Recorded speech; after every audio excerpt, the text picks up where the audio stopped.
यह कहानी एक लाडली बहू और बेटी कैसे बोझ बन जाती है इस पे आधारित है। कविता अपने माता पिता की बहुत लाडली थी। 3 बड़े भाइयों की बहन थी। कोई भी चीज़ मांगने पर उसी वक्त सामने हाजिर हो जाया करता था। पूरे घर में रौब था उसका। पूरे परिवार और नौकर पर राजकुमारी की तरह हुक्म चलाती थी कविता।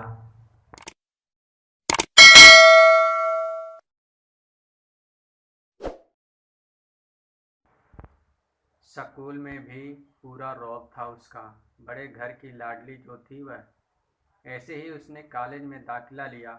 उसके ठाट बाट और बड़ी गाड़ी में आना जाना हर दिन। नए फैशन देखकर हर कोई उससे दोस्ती करना चाहता था। थोड़े ही दिनों में उसके बहुत से दोस्त बन गए।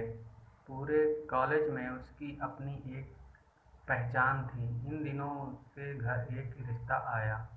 खानदानी लोग थे और पापा की पुरानी जान पहचान थी। उनसे साथ कविता के साथ कोई ज़बरदस्ती नहीं थी, पर कविता ने फिर भी हाँ कर दी क्योंकि वह अपने परिवार से बहुत प्यार करती थी। वह जानती थी कि वह लोग उसका अच्छा ही सोचेंगे। लड़के का नाम राज था। राज काफ़ी पढ़ा लिखा और समझदार लड़का था। ससुराल वाले भी बहुत अच्छे थे। ससुराल में कविता की जगह वैसी ही थी जैसे कि मायके में।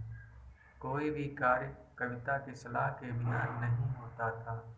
सबकी लाडली बहू बन गई थी वह। फिर उसके घर एक बेटे का जन्म हुआ।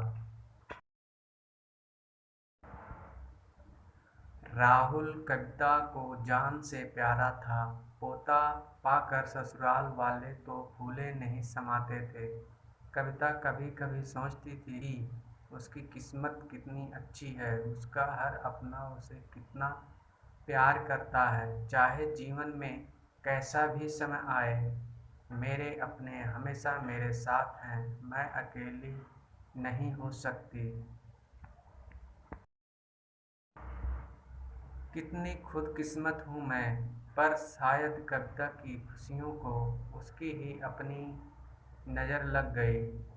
एक दिन वह मायके जाने की जिद कर बैठी। राज को बहुत काम था, लेकिन वह फिर भी उसे ले गया। रास्ते में उसकी गाड़ी अन्य गाड़ी से टकरा गई। कविता, राज और राहुल बहुत बुरी तरह से जख्मी हो गए। इलाज के बाद राज और राहुल तो ठीक हो गए, लेकिन कविता पूरी तरह ठीक ना हो सकी। सर पर चोट लगने के कारण वह अपनी आंखों की रोशनी खो बैठी। अब कविता की किस्मत जैसे उल्टे पांव चलने लगी थी। मायके में मायके वाले कुछ दिनों तक उसे मिलने आते रहे। फिर कभी फ़ोन ही करके पूछ लेते कि अब कैसी हो। धीरे धीरे ये सिलसिला भी कम हो गया। ससुराल वालों की सहानुभूति भी कम होने लगी। घर में किसी को पास बैठने के लिए कहती तो जवाब मिलता, बहुत काम है, अब तुम भी हाथ नहीं बटा सकती हैं। राज भी चिड़चिड़ा हो गया था।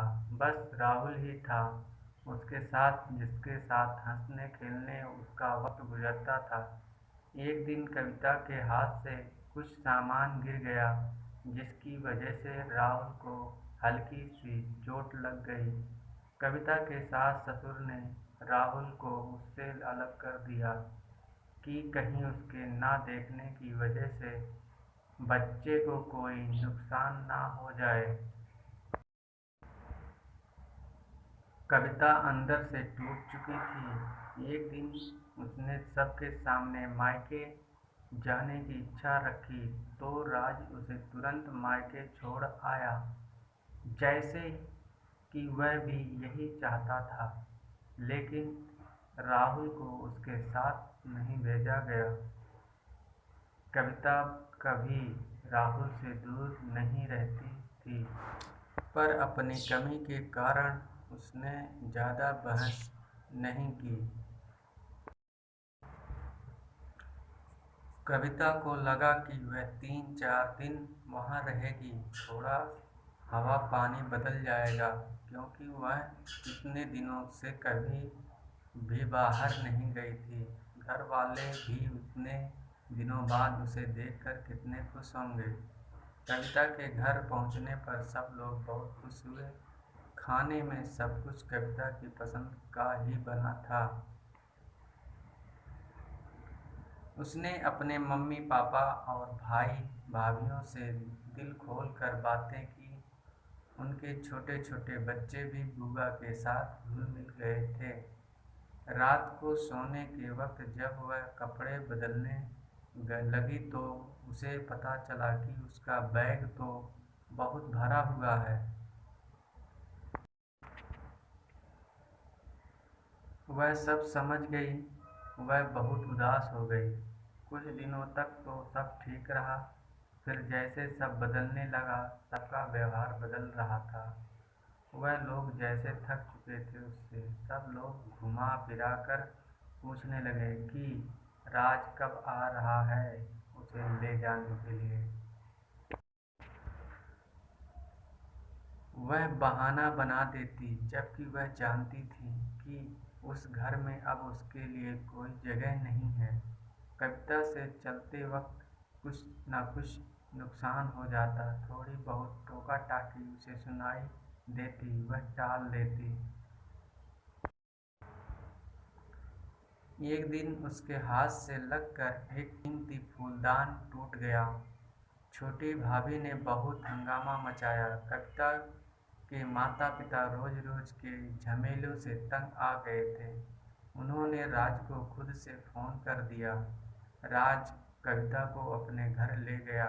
कविता को अपने परिवार वालों से ये उम्मीद न थी। जिस कविता के कहे बिना घर में एक पत्ता भी नहीं हिलता था, उस घर के लिए वह अब बोझ बन चुकी थी। राज के साथ ससुराल आते वक्त वह बहुत खुश थी, क्योंकि वह अपने घर जा रही थी, अपने जिगर के टुकड़े राहुल के पास। परंतु यह खुशी भी कुछ पल की ही थी। सारा बंदोबस्त पहले से ही किया हुआ था। कविता को सीधे ऊपर वाले कमरे में पहुंचा दिया गया। राहुल से दूर रखने की सख्त चेतावनी दी गई। एक कामवाली लता को उसकी जिम्मेदारी सौंपी गई, जो उसे खाने पहनने जैसी ज़रूरतों का ध्यान रखती। कविता ज़्यादातर चुप ही रहती थी। कभी कभी कामवाली लता से बतिया लेती। उसके जरिए राहुल का पता चल जाता। सबकी लाडली बेटी और बहू सबके लिए लाडली से बोझ बन चुकी थी। ऐसे ही वीडियो पाने के लिए हमारे चैनल को लाइक और सब्सक्राइब करें। Thanks for watching my video.